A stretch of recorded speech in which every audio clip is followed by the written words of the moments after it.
J'étais dû. Mais il est tard. Je pourrais pas aller loin. Je vais vous raconter un truc. On en rend compte de tous les gens. On apprend par nos erreurs, hein. On va prendre une pause de 5 minutes. On va arrêter ici un petit peu et on va se faire une petite conversation. Il y a quand même pas mal de gens qui ont réagi à ma vidéo, la dernière. Donc, celle qui disait nous avons gagné de plus en plus. Et c'est beau de voir comment le positif revient chez les gens. On a été pendant plusieurs années où c'était très négatif. Les gens avaient de la difficulté à voir la lumière au bout du tunnel.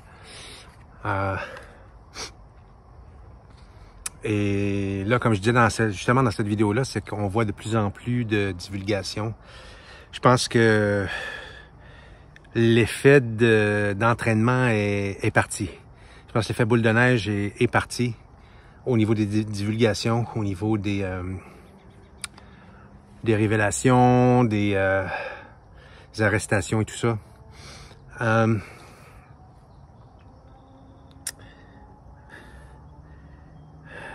J'ai entendu pendant la première semaine, les 2 premières semaines de la sortie du film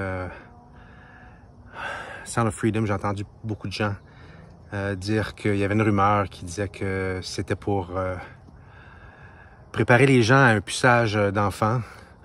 Je le crois pas du tout. D'ailleurs, le principal intéressé, celui qui est... Je me souviens pas du nom du personnage que Jim Caviezel incarne. J'ai un blanc de mémoire. Mais bon, il a fait une vidéo dénonçant cette fausse rumeur-là. Bon, ils peuvent dire n'importe quoi. On sait qu'il y a une espèce de dicton qui disent...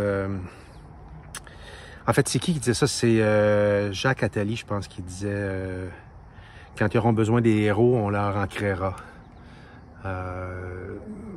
Donc, tout est possible. Hein? On est dans un monde où absolument tout est possible. Ça se peut que... Il y a des gens qu'on voit comme des héros qui n'en sont pas réellement, mais c'est pas vraiment important, je dirais, moi. Parce que ce sont des gens qui donnent de l'espoir. C'est ça qui est important. Il faut juste pas s'accrocher à ces gens-là comme étant nos sauveurs. Je pense que c'est une grosse différence à faire et c'est à ce niveau-là. C'est Mel Gibson qui est très engagé par rapport au trafic d'enfants de plusieurs années, qui fait la promotion de ce film-là, qui, soit dit en passant, il n'est pas le réalisateur, il est même pas impliqué dans le film. Il est probablement ami avec Jim Caviezel parce qu'il a joué dans son film La Passion du Christ, The Passion of Christ, je pense en anglais. Mais je pense que les deux ont le même combat. Donc, il y a des choses qui sortent par rapport à ces gens-là, les principaux intéressés. En fait, tous les artistes d'Hollywood ont une multitude de photos d'eux avec des signes. Les fameux signes qui reviennent souvent, là, un œil caché, le signe de la pyramide inversée ou la main ici, là, tu sais. Il y en a peut-être une dizaine de ces signes-là, puis tous les artistes à Hollywood sont posés comme ça. Je sais pas ce que ça veut dire exactement. Bon, il y a la rumeur que tout ça serait rattaché à des signes de francs-maçons. Ça se peut que oui, ça se peut que non. Je pense pas nécessairement que tous les francs-maçons, de toute façon, sont diaboliques. Parce que les premières années, il faut comprendre une chose, quand tu rentres dans un regroupement comme ça, c'est au début, il faut qu'ils t'attirent avec quelque chose de favorable. Donc, ils vont pas nécessairement t'attirer par du satanisme au départ. Ils vont t'attirer par des opportunités, par ils vont te faire miroiter des postes clés, du pouvoir. Et je suis certain que ça s'applique assez tôt lorsque tu rentres dans ce genre de regroupement-là, lui plus particulièrement. Donc, peut-être qu'ils apprennent ces signes-là très tôt en rentrant. Et c'est des signes d'association. Quand ils font ces signes-là, c'est pour dire je fais partie de la gang.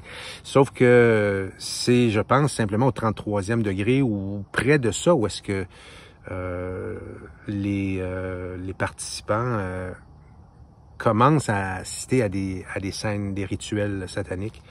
Et c'est à partir de ce moment-là aussi que censément sont censés avoir le droit d'être président des États-Unis et des très très hauts postes comme ça. Maintenant, on peut se demander aussi par rapport à Trump, comment a-t-il pu faire pour être président des États-Unis? Bon, moi je pense que la réponse de ça, c'est qu'il n'y a pas de... Il n'y a pas de règle absolue. Je pense qu'il y a toujours des exceptions. Je pense que c'est pas tous les francs-maçons qui sont mal intentionnés. Je pense que c'est pas tous les francs-maçons de très haut degré qui participent à des rituels sataniques et qui consomment de l'adrénochrome et toutes ces choses-là. Maintenant, probablement que pour être dans le 33e degré, là, probablement que tu dois être obligé. En passant le 33e degré, c'est probablement pas anodin le chiffre par rapport à l'âge du Christ lorsqu'il est décédé. Hein. Je vais juste dire ça comme ça. Donc, il y a plein de choses comme ça on peut se poser 1 million de questions. Et je pense que c'est ça qui est bon en ce moment. C'est que les gens, on se pose plein de questions, mais il n'y a pas d'absolu. Donc, c'est pas parce qu'une personne va nécessairement se faire poser comme ça ou va faire le signe du 666 ou quoi que ce soit que la personne va nécessairement être mal intentionnée et démoniaque. Moi, on me l'a reproché dans certaines vidéos. Écoutez, c'est normal. Des fois, tu parles comme ça, tu as la main et de temps en temps, tu vas faire ça comme ça. Surtout une personne comme moi qui gesticule beaucoup en parlant. À partir du moment où tu es sous la loupe, et imaginez là, quand tu es un artiste connu ou une figure publique des médias ou du gouvernement, imaginez tu as tout le temps les Kodak sur toi, là, comme on dit dans le milieu. Tu as tout le temps la caméra sur toi. Donc, imaginez, c'est facile de se faire prendre des fois avec certains signes. Maintenant, des fois, c'est juste trop évident que c'est ça. On a vu, entre autres, Dubé et Legault pendant la pandémie, dans le temps des grosses mesures. On les a vus faire le signe, là. Très clairement, en donnant un coup comme ça, là, le long, tu sais, comme ça ici. Là. Alors, ça, c'est de toute évidence, c'est des signes d'appartenance. Je fais partie de votre gang. Mais, peu importe. Tout ça fait partie de la pièce de théâtre qui se révèle de plus en plus. Et pour ceux qui veulent le voir, ceux qui veulent pas le voir, c'est correct. Qu'est-ce qui va se passer avec eux, je ne le sais pas, mais pour les gens éveillés, pour les gens qui veulent voir, qui veulent savoir, les gens qui sont curieux, tout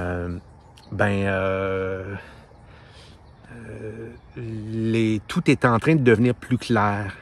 Donc, je trouve qu'on est dans une période bien intéressante de voir ces choses-là, de voir les révélations, de voir comme je disais dans la dernière vidéo, là, on voit là, qu'on a basculé de l'autre côté. On voit qu'on a basculé. On a l'avantage maintenant. Et voilà, donc j'encourage tout le monde à être positif, puis à pas tirer des conclusions trop vite. C'est pas parce que Mel Gibson ou Jim Caviezel ou Mark Wahlberg ou n'importe quel autre, c'est pas parce qu'il y a 1 million de photos d'eux avec des signes. Oui, il faut qu'on se demande c'est quoi, qu'est-ce que ça veut dire, mais il ne faut pas tirer des conclusions trop vite. Il est possible aussi que selon leur stratégie était peut-être justement d'infiltrer ces réseaux-là pour dans dedans mieux comprendre qu'est-ce qui se passe. Donc ça peut être une autre explication. Sur ce, je dois rebrousser chemin avant d'arriver, avant que la noirceur tombe. Parce que je dois arriver avant. On se reparle bientôt. C'est le temps de repartir avant que je me fasse pogner par la noirceur.